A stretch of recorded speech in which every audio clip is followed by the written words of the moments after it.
అమరజీవి ఆహుతైపోయాడు. తెలుగు మాట్లాడే వాళ్ళని అవమానిస్తున్నారు. స్వాతంత్రం వచ్చిన మా తెలుగు వాళ్ళకి గౌరవం లేదు, హీనాతిహీనంగా అవమానిస్తారని చెప్పేసి తెలుగు మాట్లాడే వాళ్ళందరి కోసం ఒక తెలుగు రాష్ట్రం ఇవ్వండి అయ్యా అని అడిగితే అప్పుడున్నటువంటి మద్రాస్ ముఖ్యమంత్రి రాజాజీ ఇవ్వలే.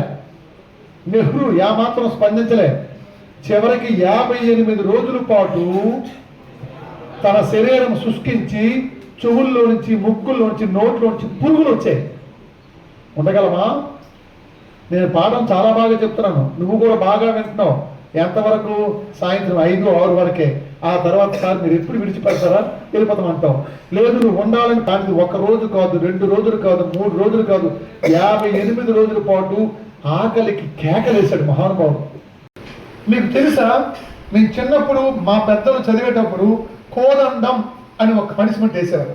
మీకు ఎవరికైనా తెలుసా?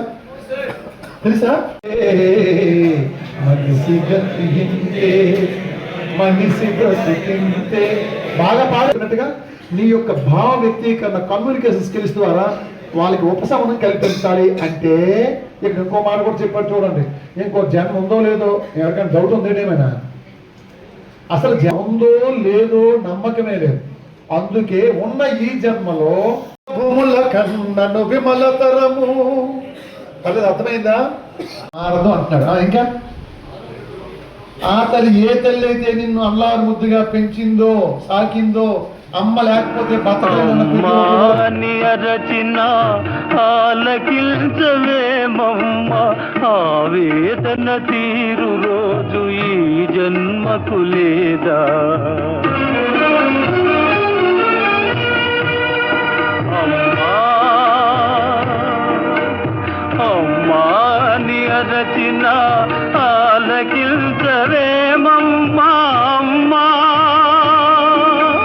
ఆలకించవేమమ్మా,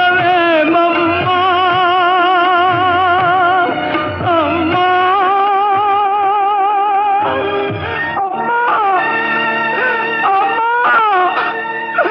అమ్మా అమ్మా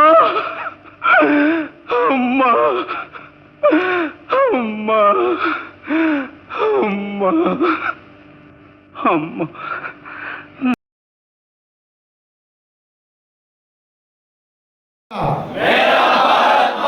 ఇంకా గట్టిగా మువ్వన్నెల త్రివర్ణ పతాకం సగర్వంగా ఎగిరేలా మేరా భారత్ దేశ మాత సేవలో తరిస్తాం.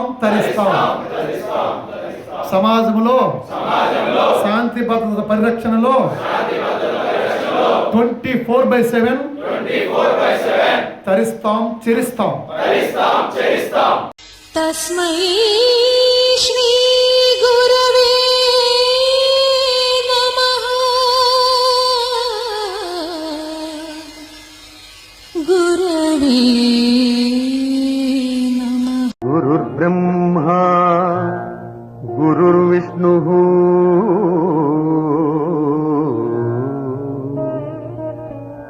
గురుర్దేవో మహేశ్వరః గురు